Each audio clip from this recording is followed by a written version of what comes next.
Hozir Makon dizayn studiyasi tomonidan realizatsiya qilingan kvartiralarni birib turibmiz. Bu kvartiramiz Ko'xtada joylashgan 3 xonali kvartira. Kvartiramizga ahamiyat bersanglar, neoklassika stilda ta'mirlangan. Patologga alohida e'tibor berishimiz kerak deb o'ylayman. Bu yerda xrustalniy lyustralar ilingan.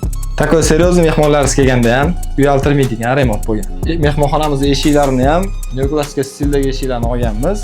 И devorga rangini yaqin rang olganmiz. Oyna qismi ham до конца pastgacha tushgan. Bu mehmonxonamizni yana ham hashamatli ko'rsatadi. Har doimgidek bu kvartiramizda ham pardalarimizni skriti qilib berib ketganmiz.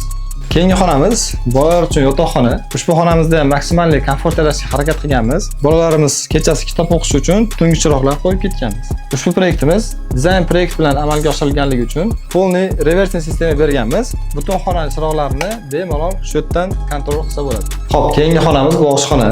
Oshxonamiz ham o'ziga yarasha ixcham va bejirim qilingan. Oshxona mebellarimizni ham polniy o'zimiz qilib berganmiz. Ushbu proyektimiz 100 kvadratdan iborat bo'lib, 3 oy muddatda o'z egalariga topshirildi. Proyektimiz haqida fikrlarni izohlarda kutaman.